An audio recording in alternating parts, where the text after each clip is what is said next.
എന്താണത്? ഇവന്റെ ആണ് പാവോ നോക്കിയതാ. പറ്റുന്നില്ല അവൻ നോക്കണോ?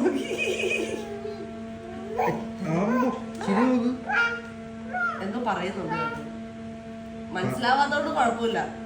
എനിക്ക് തോന്നുന്നു പോവാന്നാ പറയുന്നത്. പോവാന്നാ പറയുന്നത്. എന്നാലും அங்க பைக் எடுத்து ரைட் அடிப்போம், ரைட்ல ரைட் கையில வானத்தை பிடிப்போம், தோழனுக்கு தோல் கொடுப்போம், தொல்ல வந்தா லேட் பார்ட்டில. അപ്പൊ ബൈ ദ ബൈ നമ്മള് ഹോസ്പിറ്റലിലായിട്ടുണ്ട്. ഇതെന്തുവാടാ നിന്റെ കയ്യിലൊരു ഇൻഡു മാർക്ക്? എന്നെ എക്സ്മാൻ എടുത്തു. എക്സ്മാനിലാ? എക്സ്മാൻ അല്ലാണ്ട് സൂചി കുത്തി കിട്ടിയതല്ല. അങ്ങനെ പറഞ്ഞുകൂടാ. അപ്പൊ ബൈ ദ ബൈ പറഞ്ഞു വന്നത്, ബർത്ത്ഡേ കഴിഞ്ഞതിന് ശേഷം നമുക്ക് ഫാമിലി പാക്ക് ആയിട്ട് ഒരു ഗിഫ്റ്റ് പനി കിട്ടിയിട്ടുണ്ട്. ഞങ്ങള് 3 പേര് ഹോസ്പിറ്റലിലാണ്. നമുക്ക് പനിയായിട്ട് ഹോസ്പിറ്റലിലാണേ. വണ്ടി ഇടിച്ച് മറിഞ്ഞു വിടാം. അമ്മ പെറുക്കാം ആൾക്കാരെ. ഇതിലാരും ഇല്ല മോനെ.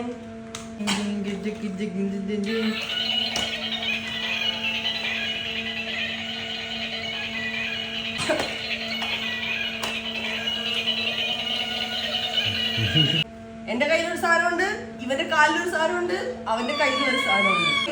ആരാണ് ഹോസ്പിറ്റലിൽ അഡ്മിറ്റ് എന്ന് നിങ്ങൾ ഗസ് ചെയ്യൂ. ഗസ് ചെയ്യാനൊന്നുമില്ല, ഞങ്ങൾ 3 പേരും.